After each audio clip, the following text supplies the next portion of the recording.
Oh no!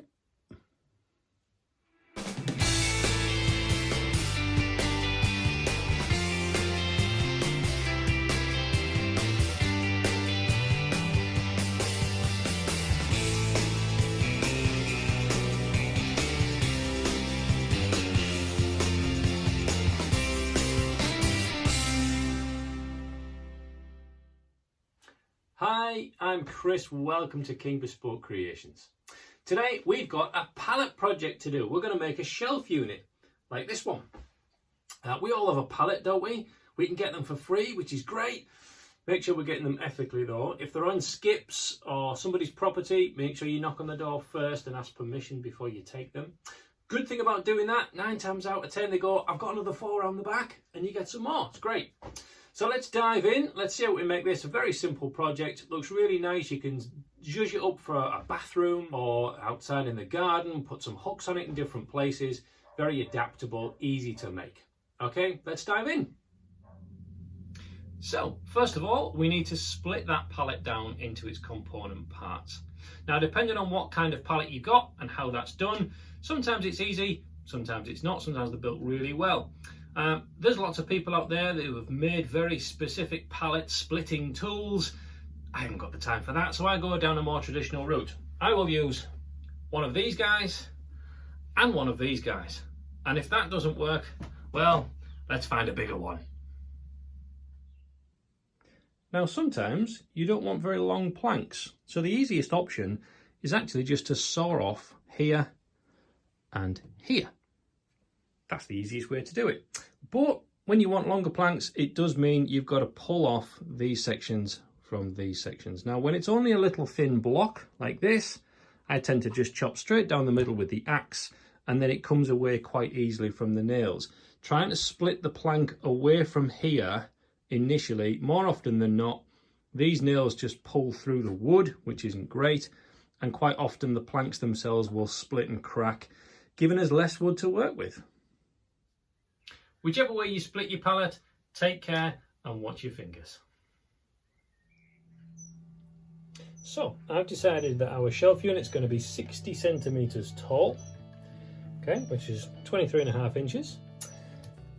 We're going to still use a nice square edge to draw the line in. It doesn't need to be perfect with this, and that's the wonderful thing with using crates and things to destroy them, is that we want a rustic look, so precision isn't everything.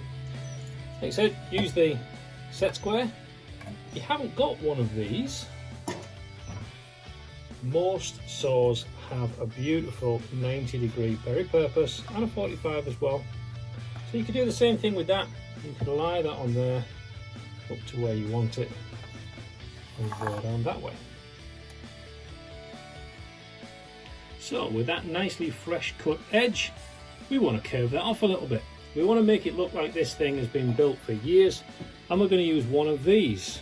This is a fantastic tool. I'll put a link in the description to get yourself one of these. It's got a rough edge and it's got a smooth edge.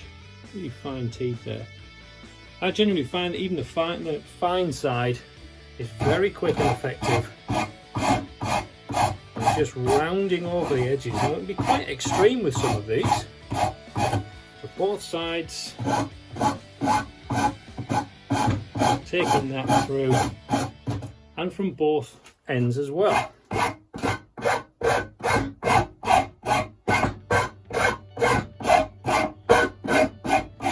Now, when we put these together, we'll find a shelf unit that's made of slightly different heights, curved, worn edges, and will look like it's been like that for decades. So just go at it with the wire brush, make sure all the dirt and grit is off before we go anywhere near it with the plane.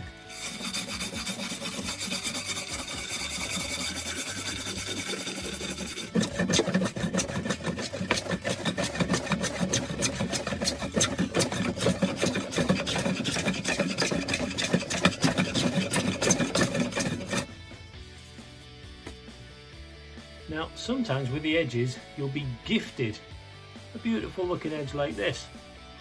Quite often though, once you've planed it, it will just be very flat and square like this. So we want to smooth that off. We want to create a little bit of character. Take your plane, go at it sideways, and just take some of that edge off.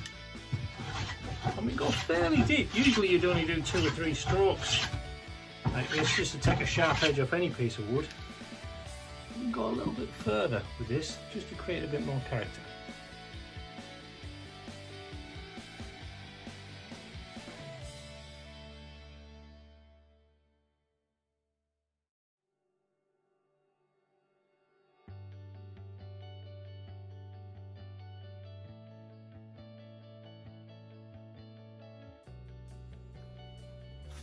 Now, I'm not sure where I got this blue section of timber from, very rough cut, but I'm going to use that as the top brace. And then there's another big section. This came off a pallet, you can see where it was before. Great big chunk of wood, no idea what it is. Once it was planed down, it's a very kind of orangey, pinky colour in the light sometimes. No idea what wood it is, but it makes for a great shelf at the bottom, just standing up like that. So that's going to be the top. That's going to be the bottom.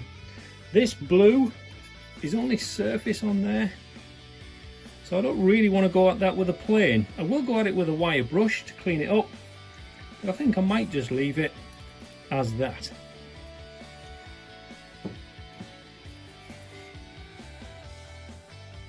Now, cutting this section to length, you can see here, this is a slope on this side. It's not a square edge that's coming up.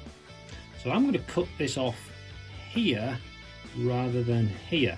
I might even slope that off at either end, because I've got a slope on both ends, just to make it look like it grades in a little bit more.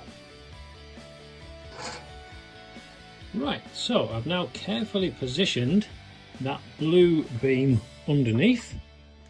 So I'm going to mark off where the centre of that is on that side, and the centre is on this side, and then just scribe a gentle line between the two, even just a little bit in the middle, just so we can get a couple of screws in. I know that all those screws are going to fit in the right place. Now, normally at this point we'd plane this nice big chunk, screw that on there from the back to create the lovely shelf unit, but I'm not going to do that just yet.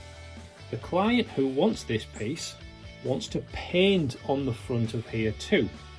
So all I'm going to do for now is brace it at the back so the panels aren't flapping about, and then I can fit the shelf in afterwards. So here's the item back after it's been painted by the client. It looks absolutely fantastic. So now we need to fit the shelf so that the word thankful is going to rest on there. So we need to take off that back brake first.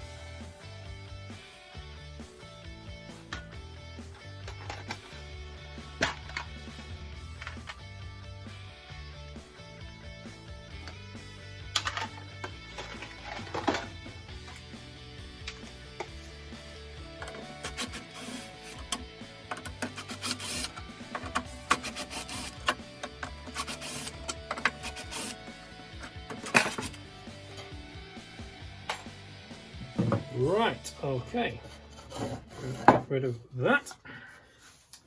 So now we need to screw this on. Now obviously this needs to be placed nicely along the bottom of those lines there, but I need to get the screws from the back, so trying to place it can be a bit tricky. So we do it on the front first, and then use some of these nice fantastic clamps. You can never have too many clamps. And we can come in,